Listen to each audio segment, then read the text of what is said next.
Bonjour à toutes, j'espère que vous allez bien, j'espère que tout se passe bien pour vous. Bienvenue dans cette interview. Je suis très heureuse de vous accueillir aujourd'hui en présence d'Aurore Catalano. Bonjour Aurore. Salut, bonjour à toi aussi, bonjour à toutes. Alors moi, j'ai toujours pour habitude de dire qu'il y a autant de manières de se sentir femme, de se sentir féminine qu'il y a de femmes dans le monde. Et donc, c'est pour ça que je fais cette série d'interviews. C'est justement pour permettre aux femmes de se rendre compte qu'on n'a absolument pas besoin de rentrer dans les dictats de la société ou de correspondre voilà, à toutes les images qu'on nous colle et auxquelles on a l'impression de devoir correspondre. Et donc, je te remercie mille fois, Aurore, d'avoir accepté de faire cette interview pour nous partager du coup ta manière à toi de vivre la féminité. C'est quoi pour toi la féminité? Donc, pour commencer, je propose peut-être que tu te présentes, tu nous expliques voilà, qui tu es et ce que tu fais. Ok, ça marche. Donc, ben voilà, je suis Aurore Catalano, je suis coach formatrice et je fais aussi de l'hypnose ésotérique. Donc, j'ai créé l'Académie du Champ des Possibles où j'accompagne les femmes essentiellement à retrouver leur magie et en fait, pour qu'elles osent créer leur réalité. Et en fait, pour ça, c'est pour la partie formelle. Mais sinon, qui je suis réellement, en fait, moi, je suis madame hyper sensible, hyper active, hyper connectée. Je suis toujours tout, enfin, tout est dans la démesure. Donc, voilà, en gros, qui je suis. D'accord. Et ta vision à toi de la féminité ou ta définition à toi de la féminité, c'est quoi, dis-moi? Alors, moi, ça va paraître peut-être bizarre. C'est ce que je te disais tout à l'heure en privé, je suis madame bizarre. Moi, pour moi, la féminité, en fait, c'est tout simplement être soi. Ça peut paraître bizarre, mais en fait, je trouve qu'en fait, quand on est soi, quand on est réellement aligné, et ben en fait, ça nous donne une puissance et en fait, ça nous fait tellement rayonner qu'on est belle sans rien faire. Pour moi, c'est ça en fait, la vraie féminité, c'est ça, c'est sans feu, sans artifice, rayonner en fait. D'accord. J'avoue, j'adhère tout à fait à ta définition. Bah, pour preuve, hein, c'est vrai qu'il y a des personnes qui sont, il y a même des actrices hein, qui physiquement si on les classait vraiment sur un critère de beauté, elles sont pas belles et pourtant on les trouve superbes. C'est parce qu'elles rayonnent quoi. Oui, tout à fait. Et qu'est-ce que toi tu fais au quotidien ou comment est-ce que tu fais pour te connecter en fait à cette féminité dans ta vie quotidienne qui est malgré tout bien chargée puisque tu es maman aussi? C'est ça, oui, de 4 enfants.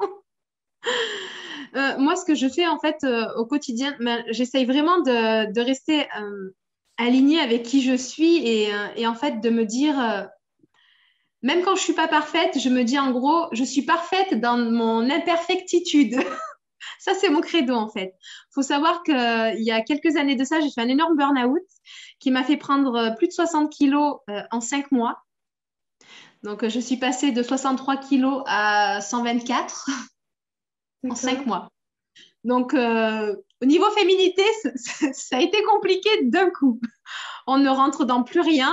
Et du coup, en plus, on ne veut pas s'acheter des habits parce qu'on se dit, oh non, catastrophe, qu'est-ce que c'est que ça? Enfin, je passe d'un 38 à un plus de 50 et quelques. Donc, et en fait, bah, je me suis dit, de toute façon, là, tu es au fond du trou. Ce corps-là, tu l'as et il va t'accompagner jusqu'à la fin. Donc, qu'est-ce que tu peux faire pour te sentir bien? Et en fait, je me suis dit, bon, ok, bah, je suis comme ça. C'est accepter les faits, en fait, et se dire, ok, ben, je suis peut-être pas parfaite dans les critères de beauté, mais en fait, si, j'ai décidé d'être quand même belle. Et ça, c'est mon truc, en fait. C'est vraiment de me dire, ok, je fais plus de 120 kilos, mais en fait, si, je suis canon. Je suis canon. Et en fait, maintenant que j'ai perdu quasiment 30 kilos dans le chemin, et je suis à la moitié du chemin, il en reste encore 30. Mais quand je revois les photos de cette période-là, je me trouve énorme. Et même quand d'autres personnes les voient, ces photos-là, elles me disent, mais c'était pas toi là sur la photo. Non, je te jure, t'étais pas comme ça. Et en fait, parce que c'est ce que je disais tout à l'heure, quand on rayonne, en fait, les gens ne nous voient pas tel qu'on est. Ils nous voient vraiment sous cette forme de rayonnement et en fait, ils nous trouvent belles. Mhm. Donc voilà, ça c'est mon, c'est mon truc. C'est vraiment ça, quoi. S'il y a un truc à retenir, c'est ça. D'accord. Et en même temps, j'imagine que ça t'arrive toi aussi de te lever certains matins et te dire que décidément, ce que tu vois dans le miroir, ça ne te convient pas. Que tu te trouves, alors je Complètement. ne sais pas quels sont les mots que toi tu utilises, est-ce que c'est moche, Alors, pas belle ou pas, voilà. Nous, en fait, on a un truc avec ma sœur. Enfin, je suis assez fusionnelle avec ma sœur et on se moque l'une de l'autre en se disant, aujourd'hui, tu fais ta tuche. Tu sais, je sais pas si tu connais le film Les Tuches. C'est un film de cinéma.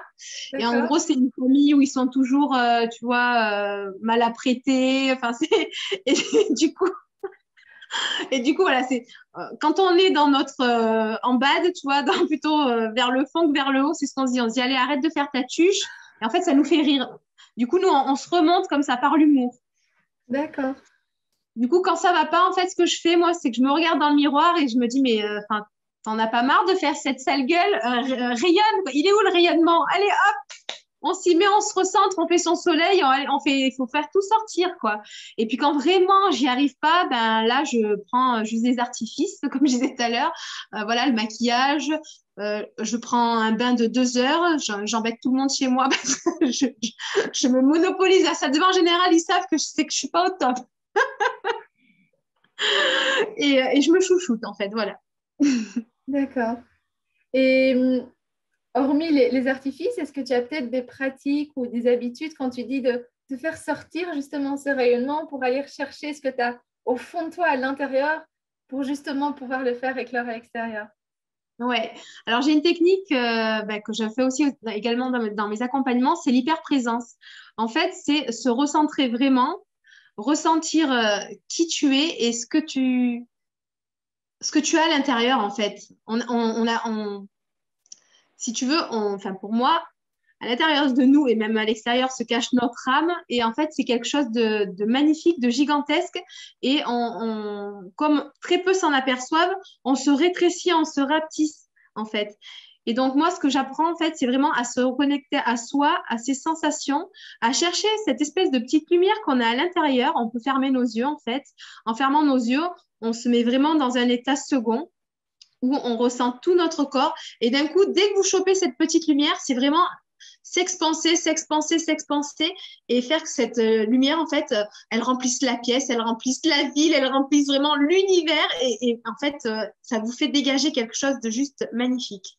Et Oui. pourquoi, en fait, je fais ça? J'ai une petite histoire à te raconter qui peut servir à beaucoup. Dis-moi. Dans mes accompagnements, donc, je fais de l'hypnose ésotérique. Donc, c'est une hypnose un peu spéciale où, en fait, on se connecte à l'âme de la personne qui vient nous voir pour aller voir divers problèmes. Et en fait, là, ce jour-là, arrivent 2 dames de à peu près 70 ans. C'était 2 sœurs. Et donc, une était magnifique, elle avait un rayonnement spectaculaire. Et la deuxième, elle était toute prostrée, toute timide, toute renfermée. Et moi, je pars en hypnose. Donc, c'était celle qui resplendissait, en fait, qui avait commandé une hypnose. Donc, moi, je pars. Donc, je me mets en état d'hypnose. Je vais me connecter à la conscience de cette sœur, de cette dame. Et en fait, pendant la session d'hypnose, je vois la conscience, l'âme de la deuxième sœur qui était toute prostrée. Et là, je la vois, mais magnifique, juste magique, d'une beauté, mais comme j'ai jamais vu, à tel point que quand je suis revenue de ma session d'hypnose, je me relève de ma table, parce que je pars, je suis allongée, je me relève, et quand je vois cette dame toute prostrée comme ça, je la vois tellement lumineuse que je me mets à pleurer comme un bébé. Et du coup, elle était gênée, elle savait pas quoi faire. Enfin, tout le monde dans la salle était là, me regardait, mais qu'est-ce qui se passe? Elle est cinglée, qu'est-ce qui lui est arrivé? Et donc, je me mets à m'expliquer entre deux sanglots en disant à cette dame, en fait, son âme, en fait, m'avait porté un message pour elle. Et donc, le message, c'était, en fait, ose être qui tu es. Et donc là, moi, je lui ai dit, je lui ai dit que je pleurais parce qu'en fait, elle était belle, que je la trouvais magnifique et que c'était pas possible d'être renfermée et vraiment prostrée comme ça, qu'il fallait vraiment qu'elle relève la tête parce qu'elle était magnifique, elle était belle et elle avait le droit de se sentir magnifique et belle. Et donc, elle s'est mise forcément à pleurer également. Et donc là, peut-être 3 mois après, j'ai reçu un mail qui m'a fait pleurer. Je me retiens là parce qu'il y a toujours de l'émotion quand je raconte cette histoire. En fait, c'est une dame qui avait toujours vécu sa vie par procuration par rapport à sa sœur qui avait tout pour être merveilleuse, heureuse. Et elle, en fait, elle s'était toujours sentie le vilain petit canard. Et elle avait mis cette énergie, en fait, de vilain petit canard en elle, sur elle, tout autour d'elle. Et du coup, sa vie avait été, entre guillemets, merdique. Jamais de petite amie, donc à plus de 60 ans. Donc pas d'enfant, pas de vie sociale, rien. Elle avait toujours été au crochet de sa sœur, en fait. Et là, elle me disait, oh, en 3 mois, merci, j'ai trouvé quelqu'un je me sens belle, j'ose mettre de la couleur. C'était juste exceptionnel, quoi. Voilà pour la petite histoire. Donc, vraiment, quand on rayonne et quand on arrête aussi quand on enlève toutes les étiquettes que tout le monde nous pose et qu'on se pose nous-mêmes, c'est juste magique, quoi, de rayonner. Ouais. Waouh, quelle histoire, dit. Ouais, Alors, ça m'a marqué. ouais, bah oui, j'imagine. Alors, du coup, qu'est-ce que tu aurais envie de donner comme clé ou comme conseil aux femmes qui vont regarder cette vidéo et qui, elles, ben, justement, sont peut-être encore dans ce mal-être corporel, qui se sentent peut-être pas belles ou voilà, et qui savent pas trop comment faire pour renouer une relation heureuse et apaisée avec elles-mêmes, avec leur féminité ou avec leur corps carrément. Alors moi, la clé vraiment principale, c'est vraiment, c'est un petit peu ce que je t'ai dit tout à l'heure, c'est être parfaite oui, on est imparfaite, mais se sentir quand même parfaite avec toutes nos imperfections. Ça, c'est vraiment, en fait, en gros, c'est s'accepter dans sa totalité, avec nos défauts, avec nos qualités, mais accepter également ses défauts, en fait, c'est ce qui fait notre charme.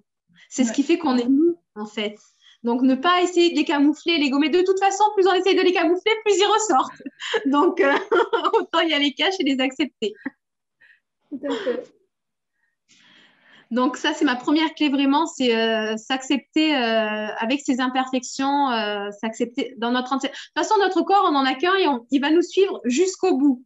Pour Ouais. l'instant, on ne s'est pas encore changé d'une conscience d'un corps à un autre. Hein, donc, autant commencer par là, en fait, et se dire, OK, c'est pas parfait. Oui, j'ai pas les jambes d'Adriana Carambeu. Oui, j'ai plus le ventre de Maïté du top modèle. C'est pas grave, en fait. C'est pas grave. Moi, d'ailleurs, mes enfants me le disent. C'est pas grave, maman, tu es moelleuse. Oui, voilà. Quand j'ai pris mes kilos et que j'étais vraiment au 36e dessous, bah, mes enfants, c'était mes super coachs. Hein. Ils me disaient, c'est pas grave, maman, t'es moelleuse. C'est génial, t'es moelleuse. T'es plus un sac d'os. Donc voilà, mesdames, vous êtes moelleuses. Donc ça, c'est ma première clé. La deuxième clé, c'est pareil, ben, quand vraiment ça va pas, tout mettre sous le ton de l'humour. En fait, l'humour dédramatise vraiment tout. Moi, je sais que ben, quand je me trouve, voilà, il y a des matins, je me réveille, je suis comme tout le monde. Hein. Des fois, je me regarde, je me dis, oh là là, c'est quoi cette sale gueule? Et en fait, d'un coup, je me mets à me moquer de moi. Même des fois, enfin, je me fais des grimaces, soit je me dis, ben voilà, quitte à te trouver moche, ben vas-y, amplifie le truc, vas-y. Et en fait, ça me fait rire et ça remonte mes fréquences, ça remonte tout. Et en fait, d'un coup, je me dis, ben, en fait, non, tout va bien. Donc voilà, vraiment, ça, c'est ma deuxième clé, l'humour, je trouve ça fantastique. Et la troisième clé, c'est vraiment d'oser rayonner, mais dès maintenant, en fait. Parce que souvent, on se dit, je veux perdre du poids, je veux être plus jolie, ça ira mieux quand je serai maquillée, ça ira mieux quand ci, quand ça. Et en fait, il y a toujours le ça ira mieux après. Mais en fait, non, il faut que ça aille mieux dès maintenant et il suffit juste de le choisir. Donc là, vraiment, la clé, c'est oser rayonner, se permettre de rayonner. Quel que soit notre aspect physique, notre aspect mental, quel que soit, en fait, être tout simplement soi, quoi. Parce qu'en Ouais. fait, qui on est pour priver le monde de notre belle lumière? On a toute quelque chose en nous, toute une lumière à apporter à ce monde et en fait, on n'a pas le droit de s'empêcher d'être. Voilà pour ma troisième clé. Waouh. Bah, écoute, je te remercie mille fois. C'est hyper enrichissant. Et effectivement, c'est très intéressant que tu viennes avec l'humour parce que ça, c'est quelque chose dont on n'a pas encore parlé dans les vidéos précédentes. Et c'est vrai que ça permet vraiment de dédramatiser et de changer Ouais, la situation, en fait, de ouais, passer de quelque chose qui est encore complètement. lourd à difficile, enfin, voilà, Ouais, lourd à traverser, à quelque chose de ouais, beaucoup plus léger, beaucoup plus détendant, et de se dire, allez, on c'est laisse ça. tomber. C'est ça, parce que je sais qu'il y en a beaucoup qui osent pas aussi se regarder dans le miroir, tout ça. Oui, Et moi, c'était ça, en fait. C'était pareil, hein. Quand j'ose pas me regarder dans le miroir, ou ben forcément, c'est pareil, il me manque toujours mes 30 kilos à perdre. Et des fois, je me vois passer en culotte, je suis là, oh non, mais quelle catastrophe. Puis d'un coup, je me dis, bah non, allez, on va faire les vagues, allez, on fait des vagues. Et en fait, de suite, ça dédramatise. Ça dédramatise. et ça ramène le sourire. C'est ça. Et le sourire, c'est les fréquences. En fait, on monte nos fréquences et quand on monte nos fréquences, c'est en fait tout s'illumine. Tout Oui, s'illumine. tout à fait. Et ça, c'est le pouvoir de l'énergétique et C'est ça. Voilà, c'est ça. On n'en a pas souvent conscience, mais en fait, c'est juste magique, quoi. C'est clair. tout à fait. Eh bien, écoute, vraiment, je te remercie mille fois pour toutes ces clés que tu nous as partagées et aussi Avec pour cet grand, grand plaisir. exercice du coup de rayonnement et de pouvoir aller rechercher cette petite flamme qu'on a à l'intérieur. Et C'est parfois, on ça. la sent, on sait qu'elle est là, mais on a un peu du mal à la faire grandir, à la faire sortir, à la montrer au monde. En Et, fait, il faut vraiment passer par la visualisation et ça marche. Il faut mm, savoir que tout ce qu'on croit imaginer, en fait, dans l'énergétique, ça se crée, en fait. On est des ouais, êtres créateurs et ça se crée réellement. Du ouais, coup, vraiment, trouver sa solution pour que cette flamme, elle s'expanse et elle explose, quoi. tout à fait. C'est le fait d'attirer à soi ce qui se passe à l'intérieur de nous, en fait. Ouais, c'est ça. Et ça marche tellement. Autant passer en privé. Autant Non, passer en privé. en Non, mais c'est effet. clair, hein. Faut savoir que d'ailleurs, ça pareil, je l'ai pas dit, mais quand mon compagnon actuel de vie, en fait, je l'ai trouvé alors que je faisais mes 120 et quelques kilos, hein. Donc, comme quoi, quand on rayonne, et même lui, quand il a su mon poids, il m'a dit, mais n'importe quoi. Non, oui, t'es un peu ronde, alors que j'étais en obésité morbide, hein. Donc, vous voyez, quand on rayonne, en fait, les gens nous voient complètement différemment. Ça peut changer vraiment la vie, quoi. Ouais. Eh bien, écoute, un immense merci pour ton partage. C'est vraiment très inspirant et je ne doute pas que ça va vraiment aider plein de femmes qui regarderont cette vidéo du coup J'espère, à j'espère. faire rayonner cette petite flamme intérieure et à oser être imparfaite parce qu'on est toutes imparfaites, on a toutes des défauts. C'est ça, c'est ça. Mais c'est bien d'ailleurs d'être imparfaite, moi je trouve. Si on était toutes pareilles, enfin, ça serait trop lisse, ça serait trop lisse. Tout à fait, c'est ce qui nous rend Hum. uniques. Ben, c'est ça la différence, c'est clair que c'est l'essentiel, c'est Ouais. l'essentiel. Eh bien, vraiment de tout cœur, mille gratitudes, mille merci. Et puis, ben Avec voilà, plaisir. j'espère que ça inspirera toutes celles qui nous regarderont. J'espère aussi. Mille merci, Aude, à très bientôt. Salut!